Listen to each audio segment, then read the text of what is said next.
Perfeito, perfeito. Boa noite, pessoal, boa noite.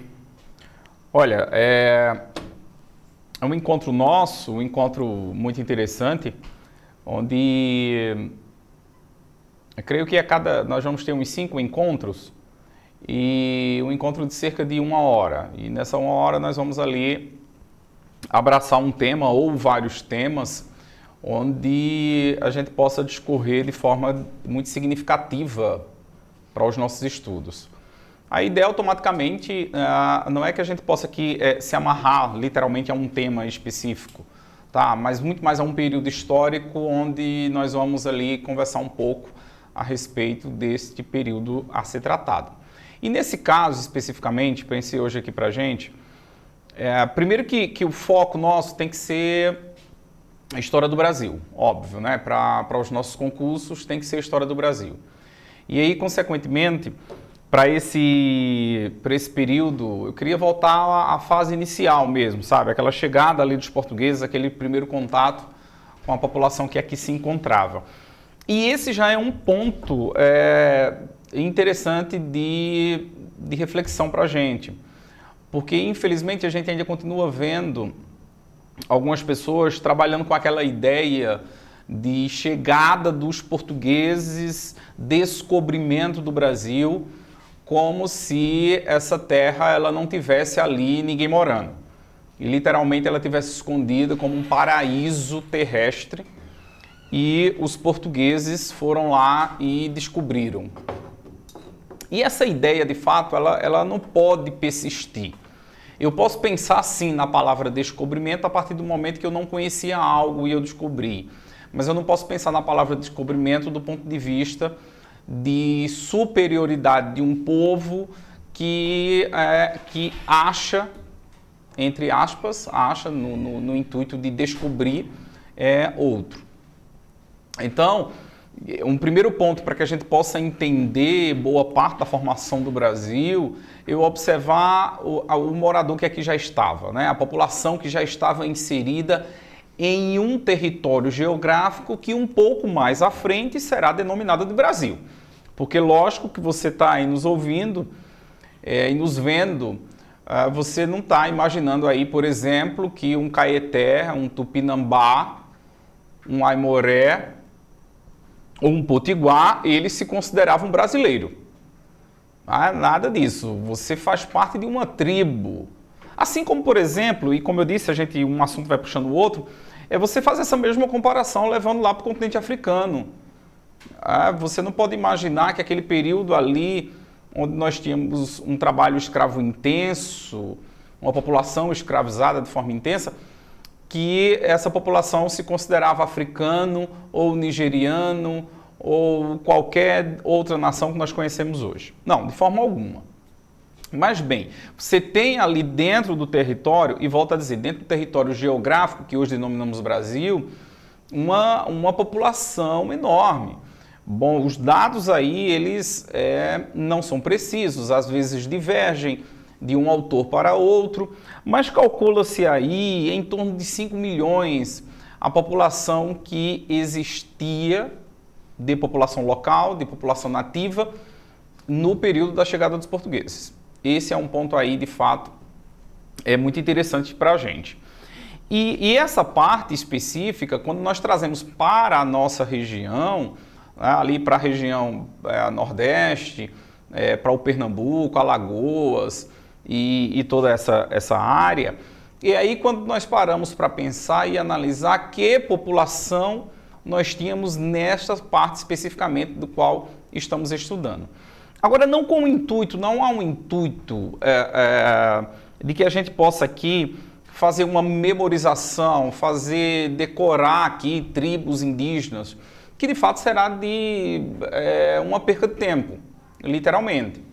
Porque você tem, com a chegada dos primeiros portugueses, essa região do Pernambuco, Alagoas, Paraíba, enfim, essa área litorânea do Nordeste, sendo habitada principalmente por caetés, tabajaras e um pouco mais ao norte os potiguaras.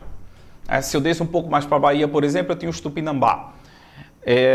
Até aí, digamos, a gente tem uma relação mais dividida, mais fácil, mais concentrada.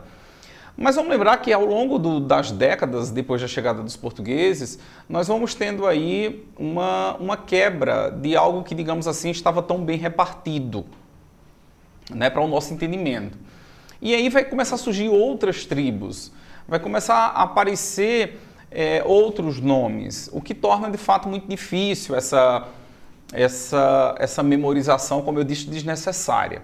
Mas bem, eu já tenho uma atenção de observar, por exemplo, que em Pernambuco eu tenho a presença dos caetés, a presença dos tabajaras. Ok. Vou ter no meio destas tribos agora o desembarque desta população europeia. Você tem ali a chegada do Cabral por essas terras. E esse encontro, né, a partir deste encontro, que nós começamos a falar de um Brasil a partir do domínio português. Ou seja, eu tenho literalmente um território habitado que pode ser estudado antes dessa chegada, mas é muito comum e até mais fácil para o nosso entendimento falar também de um Brasil agora, e eu estou falando Brasil, entenda, eu já estou colocando a denominação Brasil para que fique mais fácil esse nosso entendimento. Então você tem a chegada dessa população, desses portugueses, e consequentemente a gente vai ter o contato aí de duas áreas, de duas regiões, de culturas totalmente distintas. Uma tela que nós temos aqui pode mostrar muito bem esse ponto. Deixe-me mostrar aqui, por gentileza, a vocês. Como eu posso passar aqui isso. Aqui você está observando, eu gosto sempre de mostrar os nossos personagens históricos, principalmente para nos mostrar, meus queridos, principalmente nos mostrar que a gente está falando de pessoas, não é? Porque você percebe que era muito comum o estudo de história antes ser quase um mito. É quase como se esses personagens que se tratavam não fossem pessoas de carne e osso e etc. Não, essas pessoas de fato existiram, viveram, acertaram, erraram, amaram, odiaram, das coisas mais simples ou das coisas mais complexas que existia. Tomás, um forte abraço. Se eu não estou enganado, Tomás, cidadão português também, não é, Tomás? Se eu não estiver enganado. E aí tratar dessas pessoas é muito interessante também, mostrar que essas pessoas viveram, que existiram e são pessoas de carne e osso, sabe? Eu acho que assim também torna a história mais próxima da gente. Primeiro é a gente se transportar a nossa cabeça para o período que está sendo estudado. E segundo, automaticamente, é pensar que essas pessoas de fato existiram. Boa noite, Adinaelson. Forte abraço, meu amigo. E aí, consequentemente, o assunto, Adinaelson, de hoje, o conteúdo de hoje, eu estava colocando ali no início, Adinaelson, que nós vamos ter 5 encontros onde a gente vai conversar ali sobre história. E aí, para cada encontro desse, eu não queria ter um tema amarrado de fato, um assunto amarrado, mas que a gente pudesse aqui fazer um percurso na história do Brasil. Então, eu estou iniciando hoje aqui, Nelson, tratando dessa chegada dos portugueses para que a gente possa observar um pouquinho deste período pré-colonial, mas também já falando da sociedade colonial que foi sendo montada e outros pontos que vão sendo surgindo para que a gente faça esse encontro mais proveitoso possível. Bom, e aí nós vamos ter aqui, mostrando aqui a vocês, você tem a figura aí do Pedro Álvares Cabral e você tem a figura do Dom Manuel. Muito importante porque deu uma valorização muito grande dessas grandes navegações que aí existiram nesse período. E esse é um tema, por exemplo, esse é um ponto interessante, são as grandes navegações. Porque assim, eu tenho a chegada, boa meu amigo Tomás, eu tenho essas grandes navegações. Ela não está, perceba que ela nunca está presente nos editais. As grandes navegações, elas não estão presentes. Mas como diriam os antigos romanos, sine qua non. é de grande importância que nós temos um conhecimento sobre essas grandes navegações. Porque aí eu passo a entender literalmente esse processo da chegada dos europeus aqui, e aí não fica aquela coisa por acaso. Não, tudo faz sentido, tudo vai se encaixando. Essas viagens não aconteciam por acaso. Lembrando aqui, por exemplo, nós temos um Brasil que vai ser construído em cima do trabalho escravo. Tá, mas quando eu falo no Brasil em cima de um trabalho escravo, automaticamente você tem uma percepção da sociedade açucareira. Mas veja, Portugal vai fazer o seu primeiro leilão de escravos em 1444. 1444, quer dizer, eu estou falando bem antes da chegada deles aqui. Então perceba que tudo está ali muito bem encaixado. Nada está sendo ali feito por acaso. Boa noite, Renato. Um grande abraço para você também. Saudade de ti. E aí, consequentemente, a chegada do Cabral... Deixa-me mostrar aqui outra imagem. Que legal, Bruno. Já estou conseguindo aqui, já passei. Passei, tranquilo. E aí, gente, mostrando aqui essa outra imagem, percebe aí o percurso da viagem do Cabral. Você vê que a viagem do Cabral, ele desembarca aqui no que vai ser chamado Terra de Santa Cruz, e a gente já está chamando de Brasil, para que fique mais claro para nós, mas você percebe que é uma viagem que segue ali para as Índias. Então, na verdade, quando você olha aqui a Europa, e aí estamos vendo Lisboa, do qual meu amigo Tomás conhece tão bem, a África e as Índias, essas regiões elas já estavam inseridas dentro de um mercado, meus amigos, dentro de um mercado comercial, sabe? Já está inserida dentro de um mercado comercial. Nós vamos incluir agora a América. Então, você tem o desembarque aqui do Cabral e imagina, o cara já faz ali, já tem uma relação comercial, Portugal já tem uma relação comercial forte com o continente africano. Então agora chega o Cabral e desembarca nessas terras e observa e encontra uma sociedade que não faz uso desse comércio como o africano. Porque você já pensou também, como a gente tem o hábito também de menosprezar o continente africano? Há sempre ali aquela ideia já de superioridade dos europeus. E quando você passa automaticamente a observar mais com mais atenção, era uma relação comercial em pé de igualdade ali de africanos com os europeus nesse momento. Lógico, um pouco mais à frente a gente vai ter um processo de dominação, inclusive chegar lá no século XVIII com a questão do imperialismo. Mas nesse início dessas grandes navegações, você tem grandes reinos africanos que estão fazendo comércio ali com os europeus de forma muito intensa. Então o Cabral, ao desembarcar aqui, não encontra essa sociedade de comércio intenso. Eu não encontro uma sociedade que tenha mercados de escravo, eu não encontro uma sociedade que faz comércio de peles, eu não encontro essa sociedade que faz comércio de ouro, marfim e tantas outras coisas que se encontravam no continente africano. E aí você vai entendendo o porquê o Brasil ele vai ficando, digamos assim, um pouco de lado. Por isso que nós vamos chamar essas 3 primeiras décadas de período pré-colonial. Fica claro como Portugal não tinha uma intenção de fato de colonizar no primeiro momento. Isso fica claro a partir do momento que o Cabral fica cerca de uma semana por aqui e vai embora para as Índias, que automaticamente era o seu percurso. Isso fica claro, por exemplo, que mesmo observando que a terra podia dar um certo lucro com a extração do pau-brasil, mas Portugal passa isso para a mão de particulares. E aí lembrando a figura de Fernando de Noronha, do qual ficou com o monopólio, com a exclusividade da extração do pau-brasil por quase uma década. Então, meus amigos, essas 3 primeiras décadas, ela vai ser marcado por cada encontro que vai sendo feito com essas diversas tribos. Ora mais amigáveis, ora mais guerreiras. Então, é um Brasil nesse momento ali de conhecimento para os portugueses, mas também, por outro lado, você fica imaginando do lado da população indígena, a situação nova que se encontra agora também para eles. Eu fico imaginando o que é que passava na cabeça de uma dessas pessoas que aqui residiam e que a partir desse momento agora tivesse contato com esses europeus. Não é que susto, o medo. Então, é sempre bom você, de fato, perceber também o outro lado.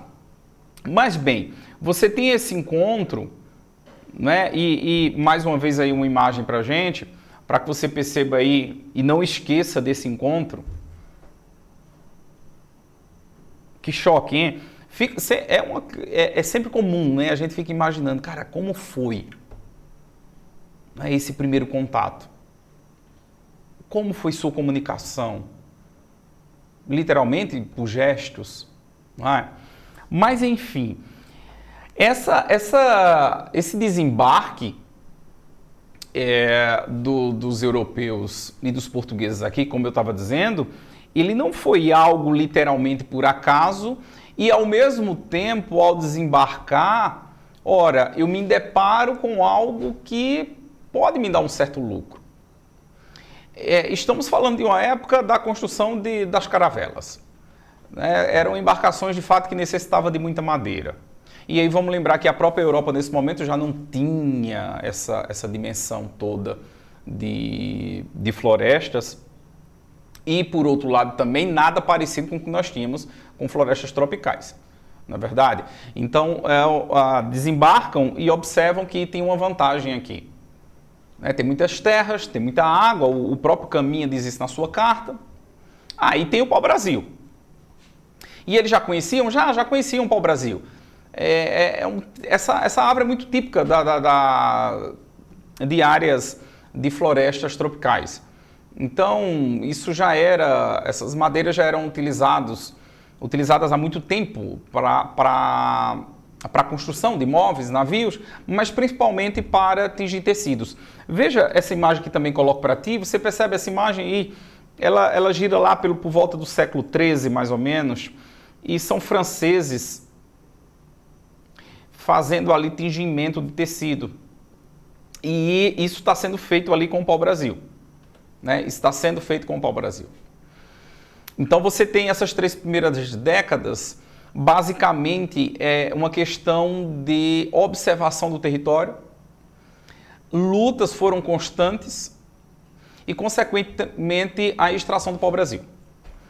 Essa extração do pau-brasil, ela vai ser marcada pelo escambo.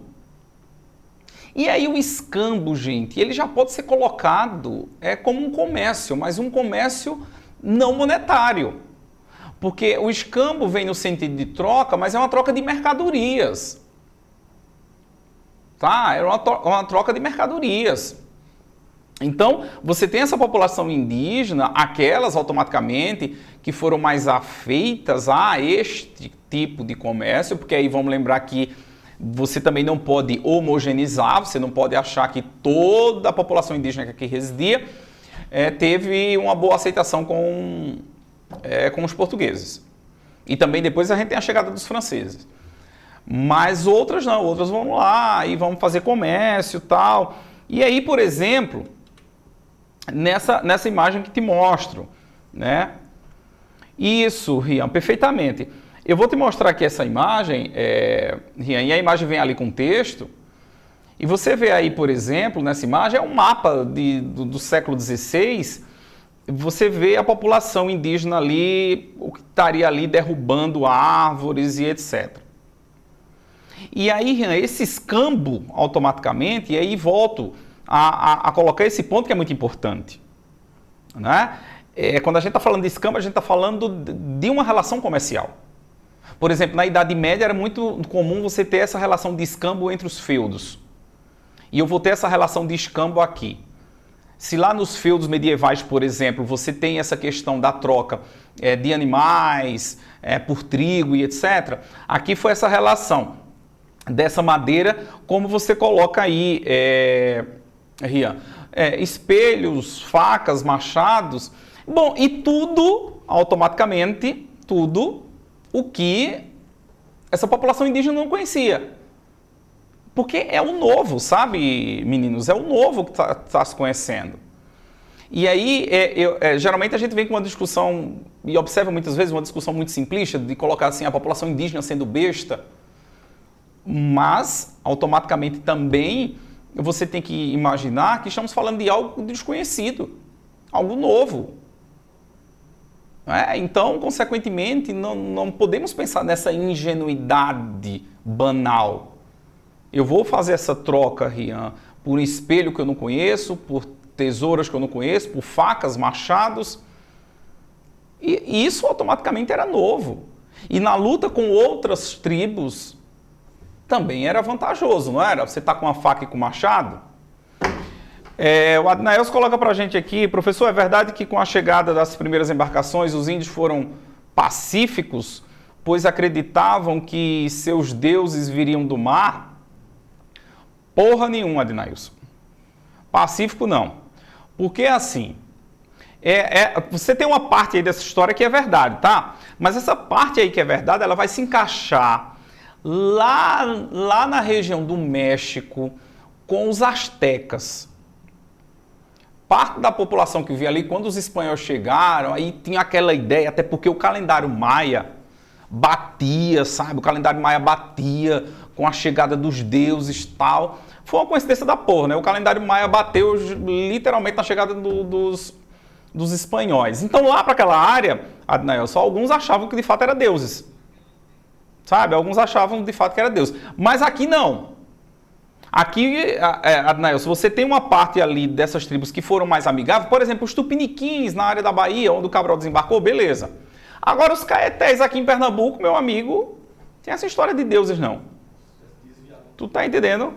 Não tem essa boquinha não. Então não vamos colocar... E aí volta a dizer, Adnaelson, parte da tua fala, ela é correta, porque nós vamos ter na América algumas regiões que acreditavam nisso, mas depois se enganaram, mas aqui no Brasil não. As nossas tribos aí literalmente não acreditavam nessa parte aí de deuses não, tá? Pois é, Rian, isso mesmo, outras matérias que era desconhecida pelos índios, exatamente.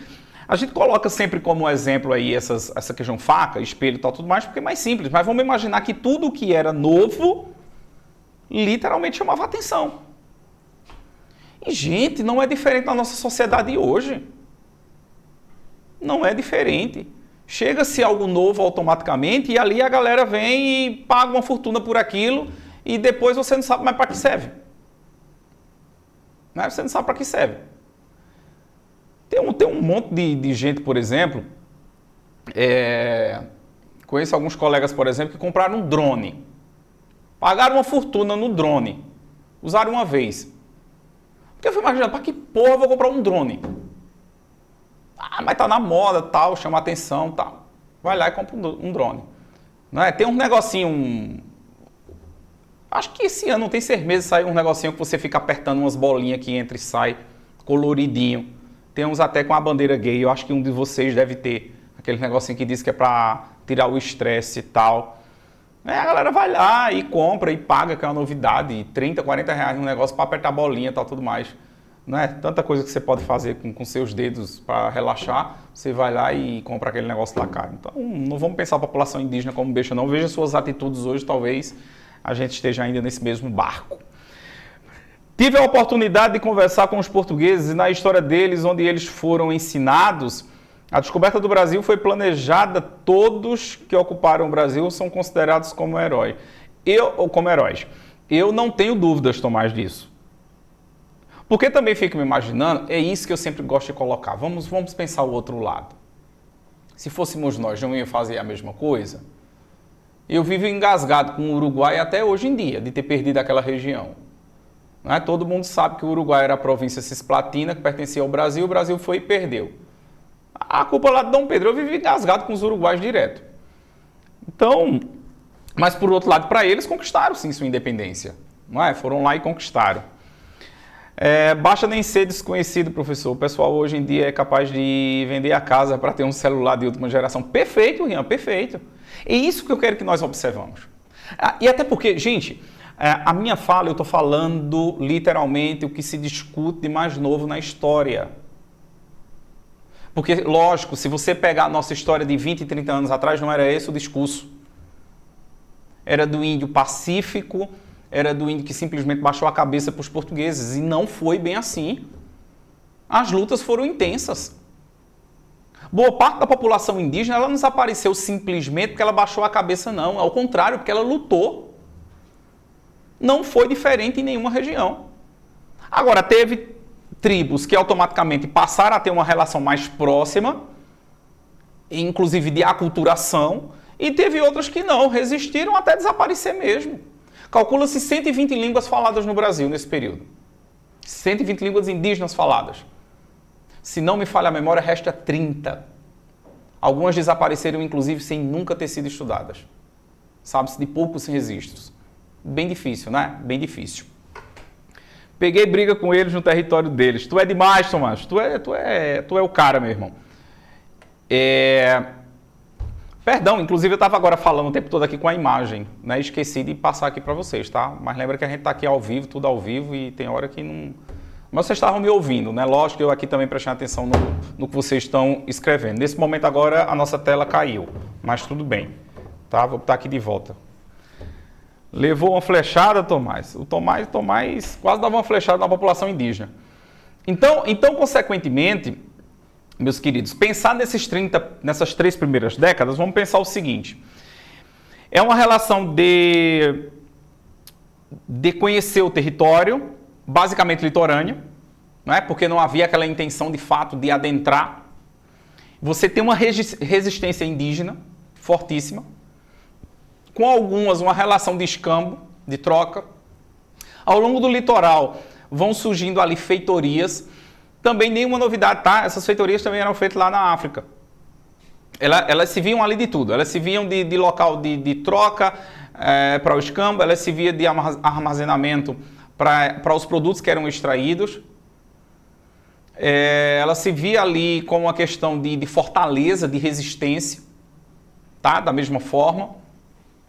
E não podemos esquecer também a presença dos franceses. E aí, Tomás, outro ponto interessante, né? Porque não foram apenas os portugueses que chegaram por aqui.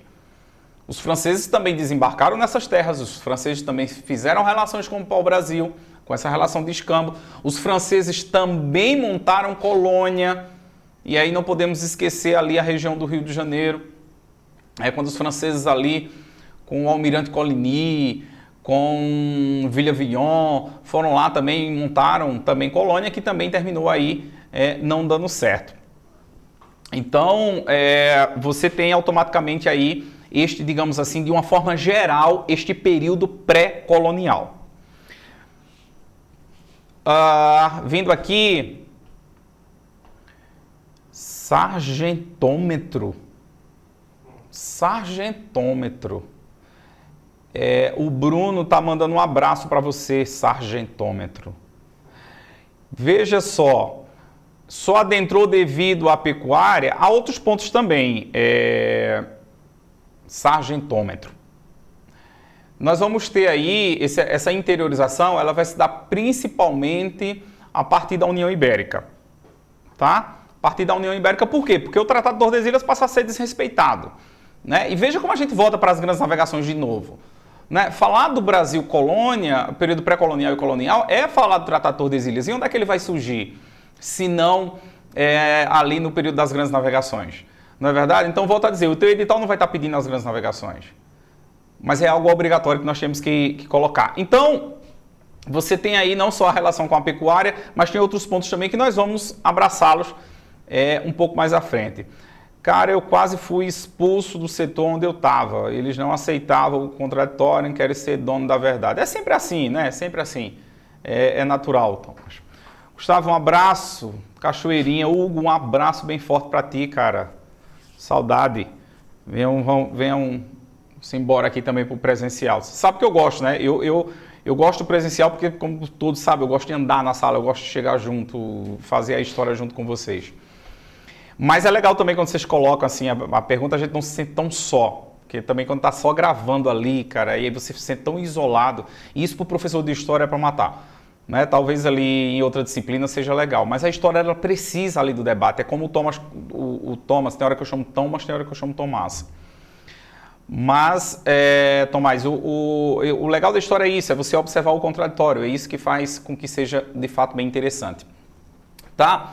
União Ibérica foi quando a Espanha tomou conta de Portugal, correto? Correto, querido, correto, isso mesmo. É esse momento que você tem ali e que nós vamos falar um pouquinho aqui na frente, Perfeito? Queria ir para outro ponto agora, porque ao observar,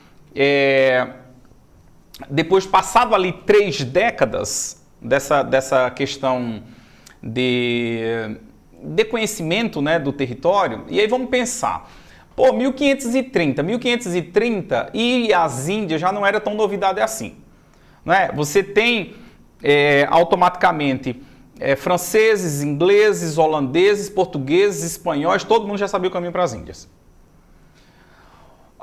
O continente africano já passava a ser também explorado por também essas outras nações.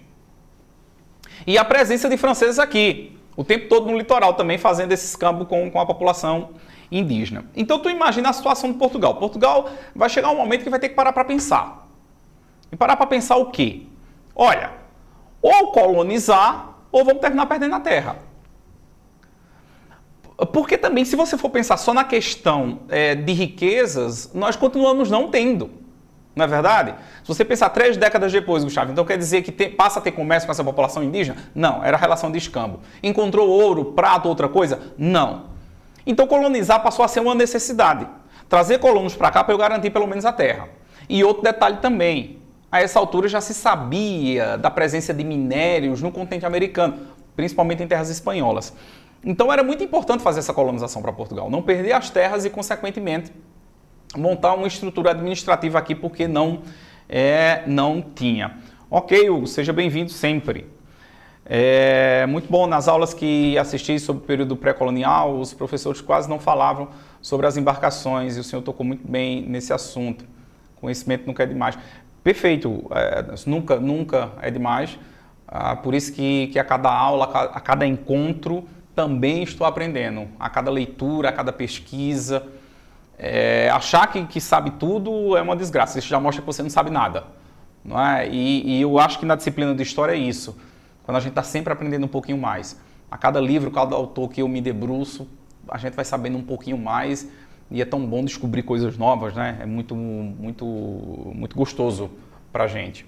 E eu acho que é isso que também, aos poucos, vai se tornando a disciplina atrativa e, ao mesmo tempo, vamos sempre pensar no ponto final.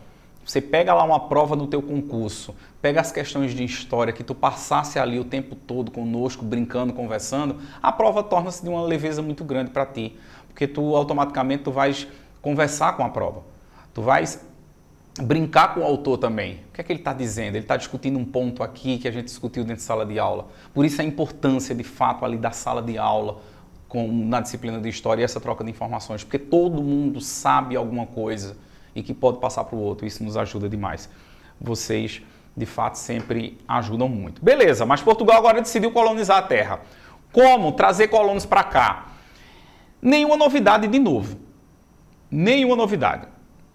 A tática portuguesa, quando tinha um território literalmente seu, porque aí não vamos imaginar a África sendo portuguesa. A África fazia comércio com Portugal.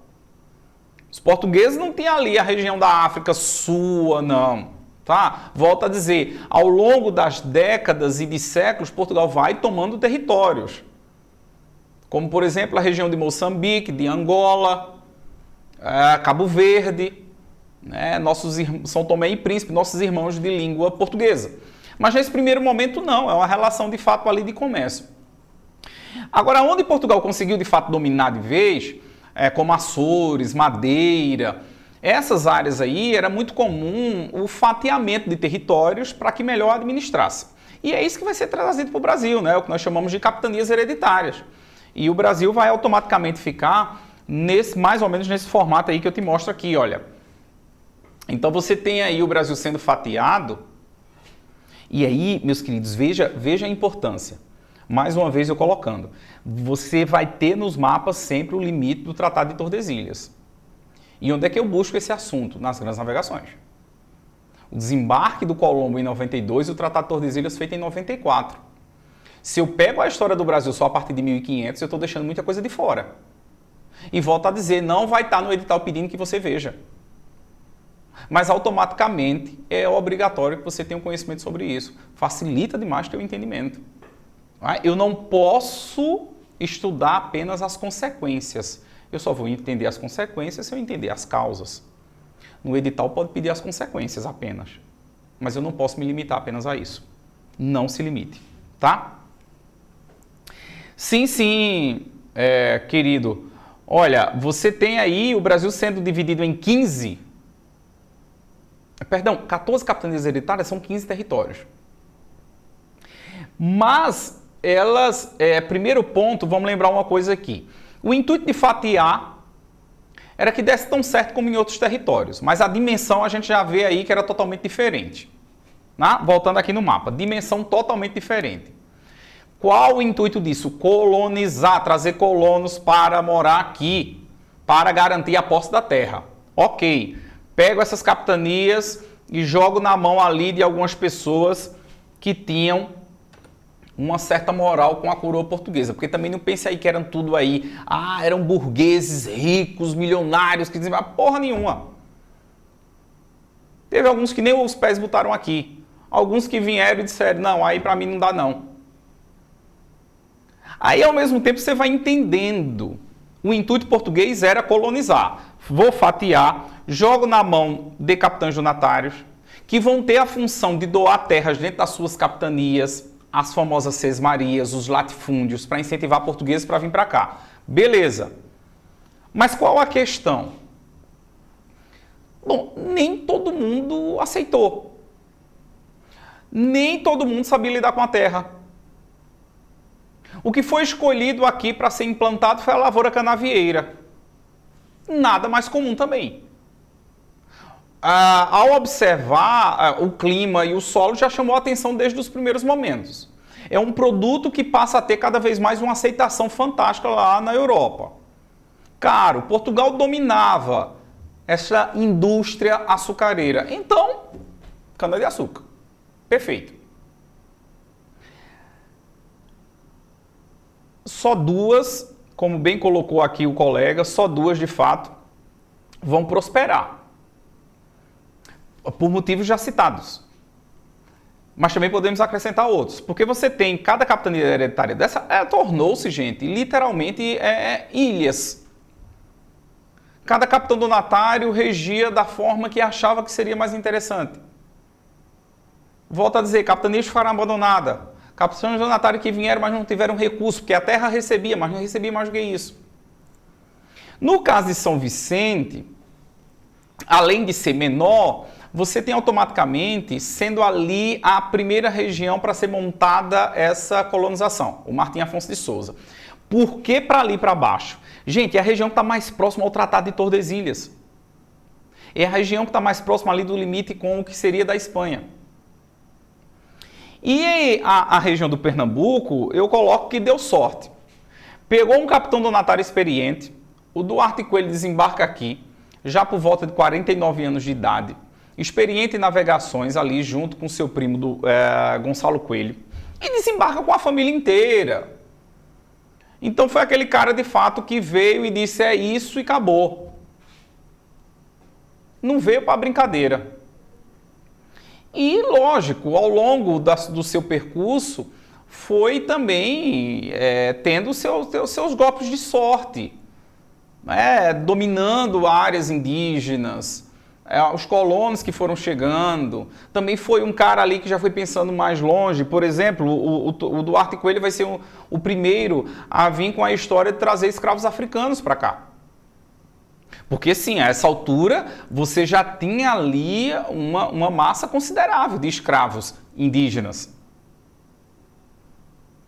Mas a lavoura canavieira precisava da constância de braços para abastecê-la. A lavoura canavieira e o próprio canavial e o engenho não era apenas para moer cana, moía gente. Então precisava de abastecimento constante. E onde eu vou buscar isso? Ora, onde é que eu tenho os grandes mercados de escravos? Senão no continente africano. Então, consequentemente, gente, as capitanias hereditárias foram um fracasso. O que fazer? Bom, Portugal achou que era interessante centralizar o poder. Talvez pensou o rei português. Está muito fragmentado. Precisamos ali de uma autoridade maior. E eis a ideia de vir com um governador. A ideia aí de colocar um governador geral. Mostrando aqui ele para ti, olha, o Tomé de Souza. né, vem ali o Tomé de Souza para ser o governador-geral. Não será, meus queridos, à toa, viu? Não será à toa essa presença do governador-geral. Primeiro, eu não posso correr o risco de ver esse território fragmentado e perdê-lo.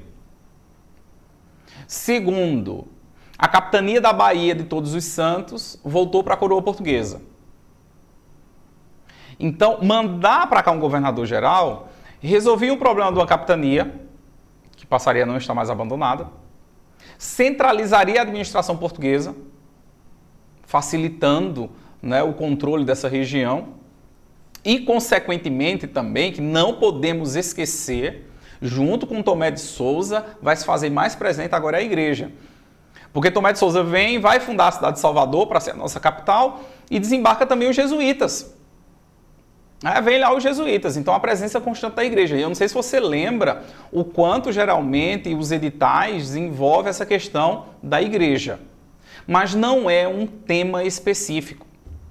Vamos tratar aqui de igreja. Não. Você estuda a história do Brasil e sempre observando a presença da igreja. Como nesse momento. Você tem o desembarque automaticamente aqui do primeiro bispo do Brasil, porque Salvador se torna um bispado. Você tem a chegada dos jesuítas, que vai ter uma importância muito grande na catequese dessa população indígena, mas acima de tudo, não apenas no domínio espiritual, mas no domínio político. Foi muito importante a presença da igreja, sabe? Nesse domínio político. Professor, mesmo com o governador-geral ainda existir as capitanias hereditárias, bom ponto aqui você tocou, porque também é muito comum a gente imaginar dessa forma. A chegada do governador acabou as capitanias hereditárias. Não, de jeito nenhum. O governador ele vinha para tentar, digamos assim, ser uma autoridade maior, só que mais próxima aqui. Porque tu imagina, cara, a distância era enorme. Esse também já é outro problema para essas capitanias hereditárias não darem certo. Imagina lá a comunicação. Hoje, automaticamente, para uma empresa funcionar, a gente precisa de agilidade. Não é? Está o tempo todo ali, hoje mais do que nunca conectado 24 horas. Tá, meu amigo, mas ali não dava não. Então, ter uma autoridade que eu pudesse tomar uma decisão mais forte aqui, ficaria mais fácil para administrá-la. Mas isso não significa a eliminação das capitanias hereditárias, de forma alguma. Trazendo o caso de Pernambuco, por exemplo, o Duarte Coelho ele não gostou dessa história do governador-geral. Eu acho que ele ficou enciumado, sabe? Eu acho que o Duarte Coelho achava que podia ser ele o governador-geral, que Pernambuco recebesse a capital. Ficou tão enciumado que ele volta para Portugal para ir lá reclamar com o rei e, infelizmente, morreu sem conseguir tratar desse assunto. Então, quer dizer, a capitania de Pernambuco continuou de pé, mesmo sem Duarte Coelho. E aí, nesse ponto, gente, um detalhe também que eu não posso esquecer. Você tem a ausência de Duarte Coelho. Ora, quem é que assume a capitania? Para uma sociedade patriarcal, onde o homem domina tudo, é estranho você imaginar que Pernambuco passa a estar sendo governado por uma mulher, né? Por Dona Brito de Albuquerque, sua esposa. Mas, pois é ela que fica à frente, cara. E lá, a nossa última prova, trouxe a presença de Dona Brites, sabe? Trouxe a presença de Dona Brito de Albuquerque. Não podemos esquecer a participação feminina na história do Brasil. Isso tem sido algo bastante resgatado e, principalmente, se na elaboração da prova e das questões automaticamente você tiver alguma mulher fazendo essas questões, pode ter certeza que ela vai querer resgatar algum ponto desse, tá? Então não esqueça disso não. Mas nesse caso o provedor maior fica responsável por ela? Não. Você continua tendo os capitães, você tem essas capitanias tendo a presença também do provedor. Mas era um cargo a mais dentro do sistema administrativo português que está sendo criado. Você tem o governador-geral, você tem o provedor, você tem o capitão donatário, você tem as câmaras municipais com os vereadores. Aos poucos vai sendo montada uma estrutura, sabe? Uma estrutura política para esta colônia que está nascendo. Porque vamos amarrar agora aqui. Então, a partir de agora, a gente passa literalmente a chamar de Brasil, porque, primeiro ponto, terra de Santa Cruz não pegou. A população indígena, a essa altura, está sendo massacrada, mas, volto a dizer, lutando bravamente. Mas você vê ali, principalmente nas primeiras décadas, a partir essas primeiras décadas do período colonial, um decréscimo da população indígena enorme, seja por guerras, escravidão, mas principalmente as epidemias, as doenças trazidas pelos europeus. Sabemos o quanto isso é sério, né? Somos seres humanos que dizemos que somos assim, a gente chega lá, cara, à Lua.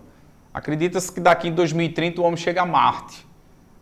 Mas basta um vírus novo que o nosso corpo não conhece para matar milhares. Basta um vírus novo. E assim, gente, isso é constante, né? Se você volta um pouquinho na história, você vai ter lá a peste negra e outras tantas doenças que varreram por esse mundo.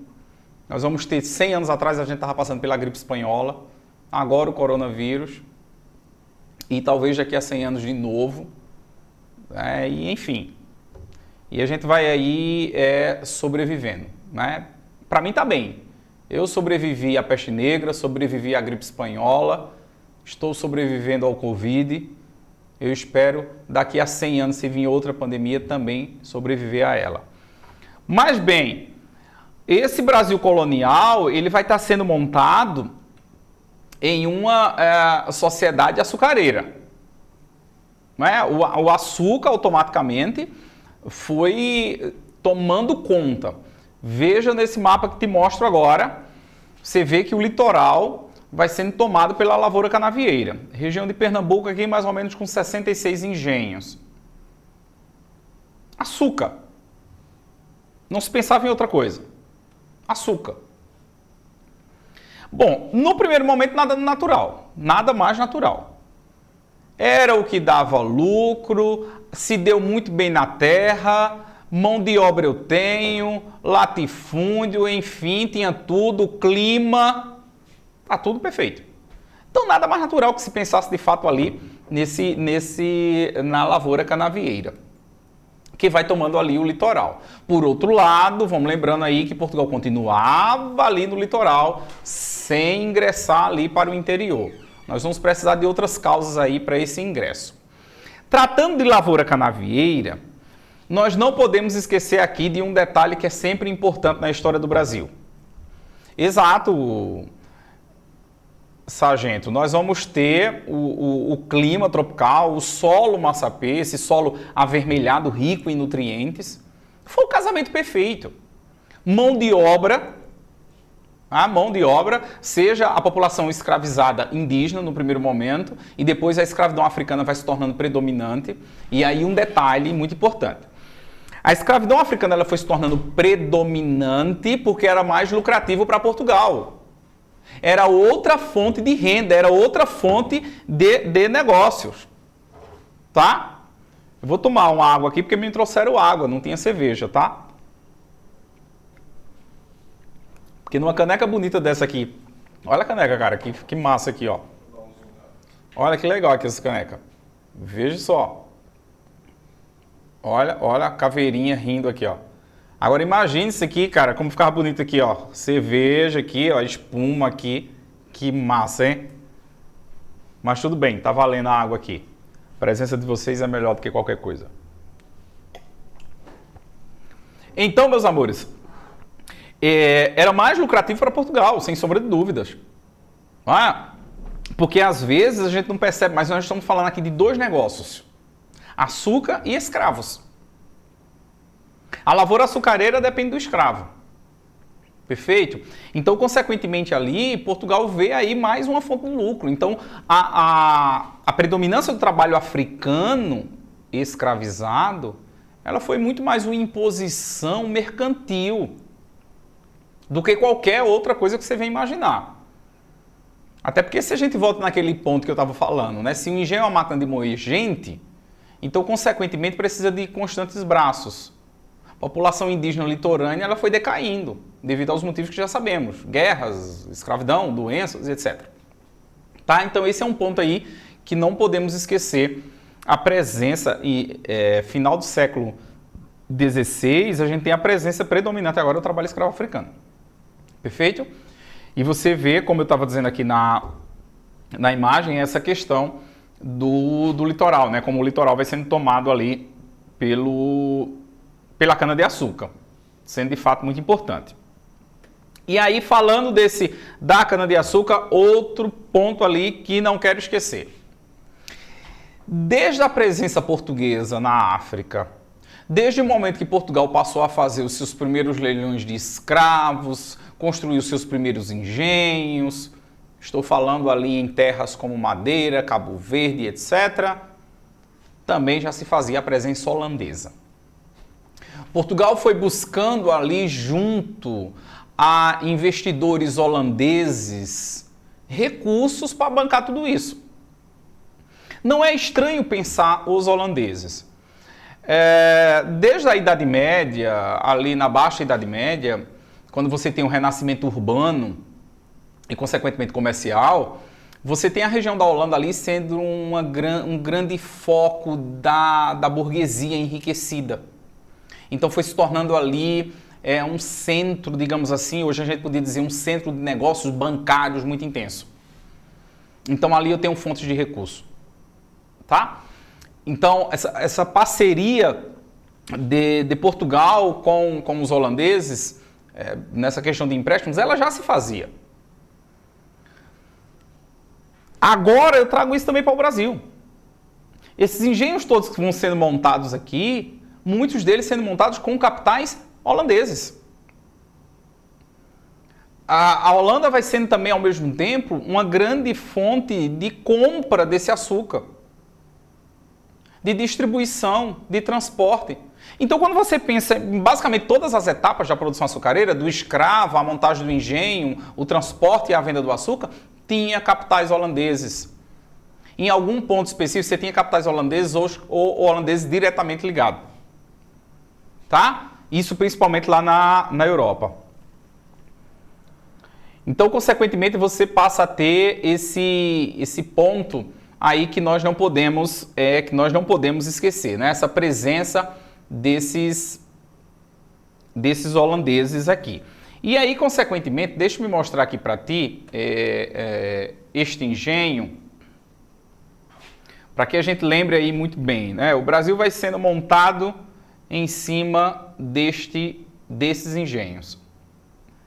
E aí, consequentemente, esse período colonial, o açúcar vai sendo predominante, mas, no entanto, também vai surgindo já outros produtos, certo? Vamos colocar aqui mais ou menos aqui amarrado, para ficar assim mais fácil o nosso entendimento. Vamos pensar aqui de 1500 a 1600. Eu estou colocando de 1500 a 1600, porque vamos lembrar que a partir de 1600, e mais especificamente a partir de 1620, 24 por aí, o Brasil vai sofrer a primeira invasão holandesa.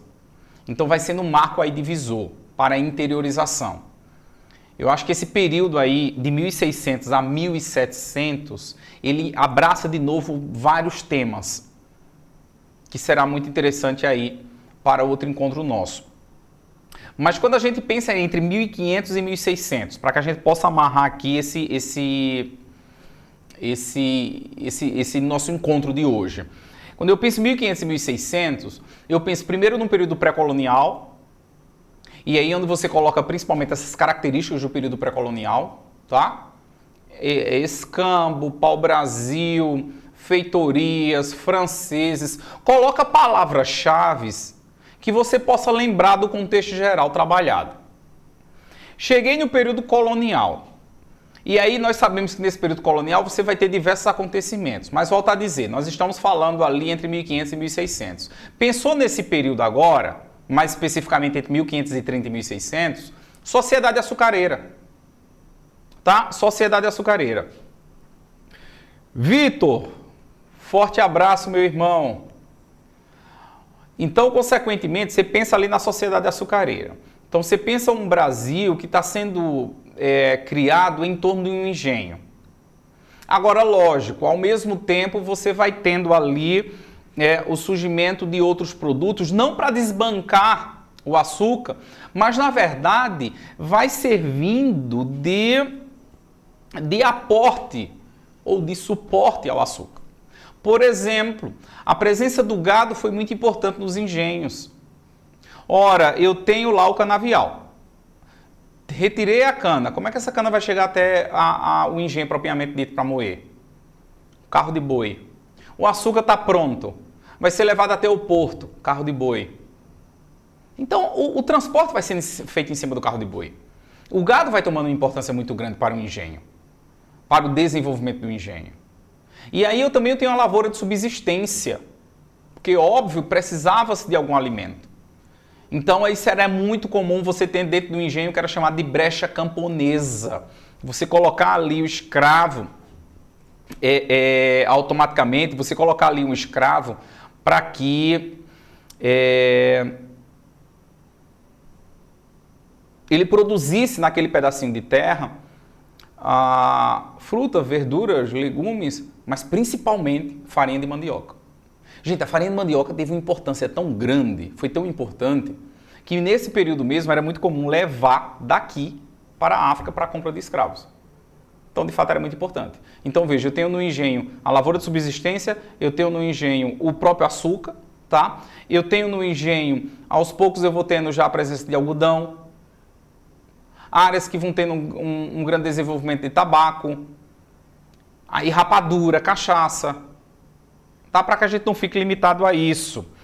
Qual a diferença entre estanco e escambo? Escambo é a troca, né? O comércio, ok? E o estanco, digamos que seria esse monopólio, essa exclusividade, de você automaticamente ter o controle sobre um determinado produto. Era o que Portugal tinha, por exemplo, com açúcar em relação aqui ao Brasil. Certo? Você tinha esse domínio português.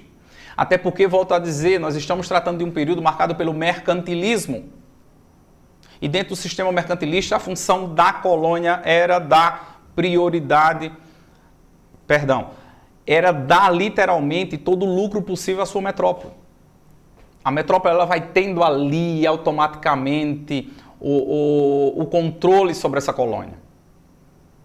Então você pega aí um Brasil desses 100 anos, veja coisa tão simples, você pega esses 30 anos, você coloca essas palavras-chave desses 30 anos desse período pré-colonial. 1530 a 1600. Volto a dizer, estou colocando data redonda para ficar mais fácil. Pega esse período, obrigado Caroline, pega esse período, gente, e demarca a sociedade açucareira. Como é que vai ter essa sociedade de fato açucareira? Sabe? E aí, ao pensar na sociedade açucareira, eu não vou pensar também só em senhor de engenho e escravo. Não, eu vou ter o senhor de engenho, eu vou ter o trabalho escravo, mas eu vou ter, por exemplo, trabalho assalariado, gente. Trabalho assalariado. Você acha quem é que fazia o comércio com açúcar? A pessoa que sabia o ponto específico do açúcar, o momento de purgar o caldo. Essa pessoa era assalariada. Isso, pacto colonial, a colônia ali, porque agora, volto a dizer, você pega ali um Brasil agora que é português. Cara, eles vieram aqui, vieram aqui, roubaram de fato. Desembarcaram e disseram, esse território aqui é meu. Com o Tratado de Tordesilhas. Diga aí, o cara chega na tua casa com um documento dizendo, a casa é minha. Poxa, onde foi feito esse documento? Então o cara chega aqui com um Tratado de Tordesilhas de braço do braço dizendo que assinaram e que aquilo ali pertence a ele.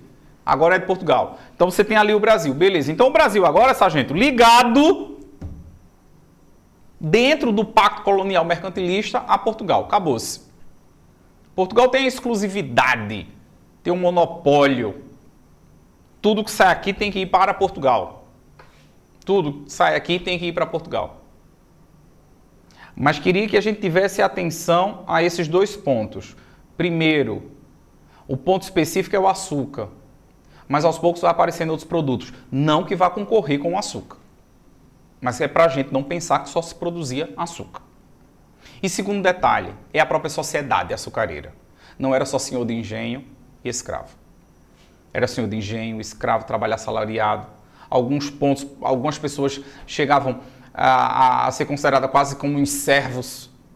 Então tinha essa relação de servidão. Era uma relação mais complexa. Ela não vai ser ali de fato muito simplista. Agora, sem sombra de dúvidas, é uma sociedade açucareira centrada no trabalho escravo. É uma sociedade açucareira centrada no trabalho escravo. O trabalho escravo torna-se predominante e aí, consequentemente, também você entende por que esse é um tema tão específico e cobrado nos nossos concursos. Desde o tráfico transatlântico de escravo, ao Brasil colonial escravo, às leis abolicionistas e à herança afro. Certa vez ouvi um autor dizer que o Brasil tem o corpo na América, mas a alma na África. E não é para menos. Esse Brasil vai estar sendo montado em cima de uma população indígena que já estava e que não pode ser desvalorizada. A chegada dos portugueses aqui automaticamente vai trazer conceitos e a cultura europeia. Mas aqui também desembarca africanos escravizados e que vão trazer para cá sua religião, sua cultura. Misture isso e nós vamos ter o Brasil de hoje. Olhando a singularidade de cada uma dessas culturas, mas é na mistura delas que nós temos o Brasil de hoje. Por isso que não é estranho o racismo, o preconceito ou qualquer coisa dessa área. É muito estranho, né, para um país como o nosso.